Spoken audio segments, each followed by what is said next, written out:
समस्त क्षत्रिय समाजने एक करवाना उद्देश्यथी अमदावादना गोतामा राजपूत भवन खाते तमाम क्षत्रियोનું ભવ્ય સંમેલન યોજાયું ત્યારે ભાવનગરના મહારાજા વિજયરાજસિંહજીની સમસ્ત ક્ષત્રિય શક્તિ અસ્મિતા મંચના અધ્યક્ષપદે વરણી કરાઈ અને બીજી તરફ દાંતાના રાજવી રિતિરાજસિંહજીની કાર્યકારી પ્રમુખ તરીકે વરણી કરાઈ। ક્ષત્રિય સમાજના આગેવાને કહ્યું કે અહીંયા કોઈએ રાજકીય વાતો ન કરવી જોઈએ। આ કાર્યક્રમમાં સમાજને એક કરવાનો પ્રયાસ કરાયો છે।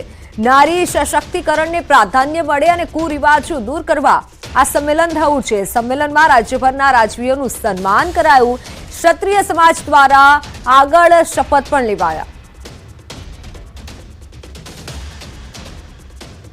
जेम आपणे कहीने के इंग्लिश में के भाई मदर स्कूल आ रहेशे अने नीचे बीजा बधा एना बाळको छे एटले आ संगठननो मेन ध्येय ए ज हशे के क्षत्रियों ने सारी ऑपॉर्च्युनिटीज मळे लाइफ में सारू भणतर मळे ए लोकोने सारा जॉब्स मळे सारा बिजनेस करे के कोई ने कोई फोर्सेस में जावुं होय बधुं एमां आ संगठन एने हेल्प करशे।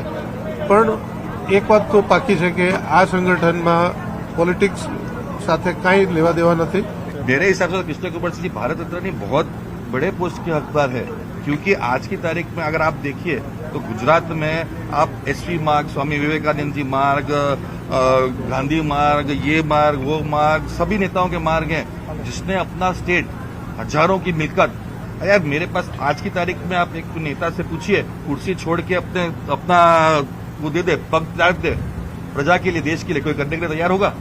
कोई नहीं होगा। उन्होंने अपना राजपाट सब कुछ त्याग के प्रजा के लिए, हिंदुस्तान के लिए, हिंदुस्तान की एक रचना के लिए करा और बाकी 552 राजाओं को उन्होंने तैयार किया। तो वो महान इंसान नहीं है तो उनके नाम से तो मार्ग होने चाहिए, सब कुछ होना चाहिए। विश्व प्रसिद्ध तिरुपति बालाजी मंदिर में लाडूना प्रसाद ने लईने विवाद छेड़ायो छे। एक रिपोर्ट में दावो करवामां आव्यो छे के लाडूनो प्रसाद बनाववा माटे वपराता घीमां बीफ फेट अने फिश ऑइलनो उपयोग करवामां आव्यो हतो। तो लेबोरेटरीना अधिकारीओना अने अहेवालना जणाव्या प्रमाणे भारे राजकीय तोफान सर्जायुं छे अने ताजेतरमां आंध्रप्रदेशना मुख्यमंत्री एन चंद्रबाबू नायडुए YSRCP सरकार पर पवित्र लाडू बनाववा माटे पशुओनी चरबीनो उपयोग करवानो आरोप लगाव्यो हतो। तिरुपति मंदिरमां घी पूरुं पाडती कंपनीए तमाम आरोपोने फगाव्या छे। રાજકોટમાં વધુ એક નકલી સ્કૂલ ધમધમતી હોવાની આશંકા સેવાઈ રહી છે। છેલ્લા 10 વર્ષથી નકલી સ્કૂલની આશંકા છે। મધુવન સ્કૂલ મંજૂરી વિના ચાલતી હોવાની ફરિયાદ નોંધાઈ। રાજકોટ જિલ્લા શિક્ષણ અધિકારીએ ફરિયાદ કરવામાં આવી છે। મધુવન સ્કૂલમાં માત્ર ધોરણ 1 થી 8ની જ મંજૂરી છે। ધોરણ 9 અને 10ના વર્ગો મંજૂરી વગર ચાલી રહ્યા છે। મધુવન શાળામાં ધોરણ 10 પાસ કર્યા બાદ અન્ય ગ્રાન્ટેડ સ્કૂલના LC આપવામાં આવતા હોવાની ફરિયાદ મળતા शिक्षण अधिकारीए तपासना आदेश आप्या छे। आ तरफ आ घटना बाद शाळानुं वधु एक कारस्थान बहार आव्युं छे। धोरण 9 અને 10ના प्रवेशनुं बोर्ड पण लगाव्युं। बोर्ड अंगे स्कूल संचालकनो हास्यास्पद जवाब सामे आव्यो। अमारुं सारूं देखाय एटले बोर्ड लगाव्युं छे। संचालके आ प्रमाणे जवाब आप्यो।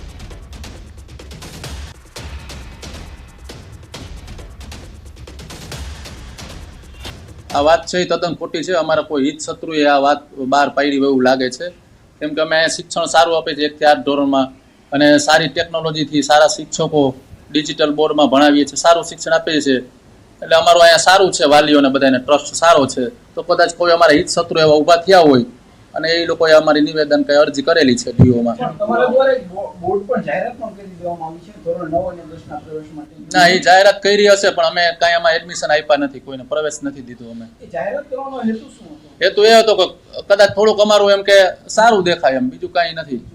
મંજૂરી મળી જાય તો અમે આગળ ભણાવી શકીએ એમ। મધુવન સ્કૂલમાં માન્યતા વગર શાળા ચાલવા બાબતે શિક્ષણ અધિકારીએ પ્રતિક્રિયા આપી છે અને કહ્યું છે કે આ દિશામાં અધિકારીઓ તપાસ કરી રહ્યા છે। અમારા વર્ગ 2ના અધિકારી તપાસ અર્થે ત્યાં ગયેલા છે। ફરિયાદ એવી છે કે ધોરણ 10 સુધીની જે શાળા છે એ માન્યતા વગરની અને ગેરકાયદેસર ચાલે છે, ડમી સ્કૂલ ચાલે છે। તપાસનો વિષય છે કે એની પાસે કેટલા ધોરણની માન્યતા છે, કયા વિષયની માન્યતા છે અને કયા વર્ષની મંજૂરી છે। આ એક તપાસનો વિષય છે। તપાસ અહેવાલ આવ્યા બાદ આગળની કાર્યવાહી કરવામાં આવશે। અમદાવાદમાં તોફાની તત્વો બેફામ બન્યા છે। સુભાષ બ્રિજ પર અસામાજિક તત્વોનો આતંક સામે આવ્યો છે। કાઠિયાવાડી હોટલમાં તોડફોડ કર્યાના સીસીટીવી કેદ થયા છે। હથિયારો સાથે હુમલો કરી તોડફોડ કરી હતી। હોટલના માલિકને ગંભીર ઈજા થતા સારવાર માટે ખસેડવામાં આવ્યા। રાણી પોલીસે અસામાજિક તત્વો વિરુદ્ધ ગુનો નોંધી તપાસ હાથ ધરી છે। અજાણ્યા શખ્સો વિરુદ્ધ ગુનો નોંધાયો છે।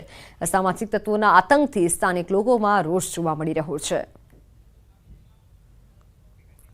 આ તરફ અમદાવાદમાં તોફાની તત્વો બેફામ બન્યા છે। અલગ અલગ વિસ્તારોમાંથી તોડફોડ અને મારામારીની ઘટનાઓ સામે આવી।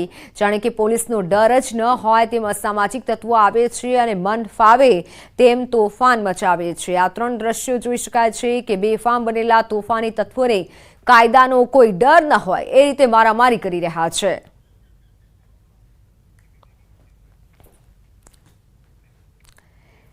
તો કિસાન કોંગ્રેસ ચેરમેન પાલાવલિયાનો સીએમને પત્ર અતિવૃષ્ટિ સર્વે સહાય બાબતે પત્ર લખ્યો છે। 6 જિલ્લાઓ લીલો દુષ્કાળ જાહેર કરવા માંગ કરવામાં આવી છે। 6 જિલ્લાઓમાં લીલો દુષ્કાળ જાહેર કરવાની માંગ ઉઠી છે। 68 તાલુકામાં લીલો દુષ્કાળ જાહેર કરવા માંગ ઉઠી છે। કચ્છ, મોરબી, જામનગરમાં લીલો દુષ્કાળ જાહેર કરવા માંગ કરી। દ્વારકા, પોરબંદર, જૂનાગઢમાં લીલો દુષ્કાળ જાહેર કરવા માંગ કરી। ખેડૂતો માટે 10,000 કરોડના પાક નુકસાન પેકેજની માંગ કરાઈ। ખેડૂતોનું ચાલુ વર્ષનું પાક ધિરાણ માફ કરવા માટે માંગ કરવામાં આવી છે। ગુજરાતમાં લીલો દુષ્કાળ જાહેર કરવામાં આવે, ખેડૂતોને ચાલુ વર્ષનું પાક ધિરાણ છે એ માફ કરવામાં આવે, જમીન ધોવાણનું અલગથી વળતર આપવામાં આવે, પશુ સહાય આપવામાં આવે। ગુજરાતના ખેડૂતો માત્ર 10,000 કરોડનું પેકેજ માંગે છે। જો સરકાર ખેડૂત લક્ષી હશે, ખેડૂત પ્રત્યે સંવેદનશીલ હશે તો ગુજરાતના ખેડૂતો માટે 10,000 કરોડનું રાહત પેકેજ જાહેર કરશે એવી અમને આશા છે। પાલામલિયાના પત્ર પર ભાજપનો જવાબ। સર્વે અને સહાયની કામગીરી ચાલી રહી છે। ભારે વરસાદ થયો ત્યાં કૃષિ વિભાગ કામ કરે છે। પહેલા તબક્કામાં 370 કરોડ સહાય જાહેર કરી છે। જ્યાં જ્યાં નુકસાન થયું ત્યાં એસડીઆરએફની સહાય મળે તે પ્રક્રિયા હાથ ધરાશે।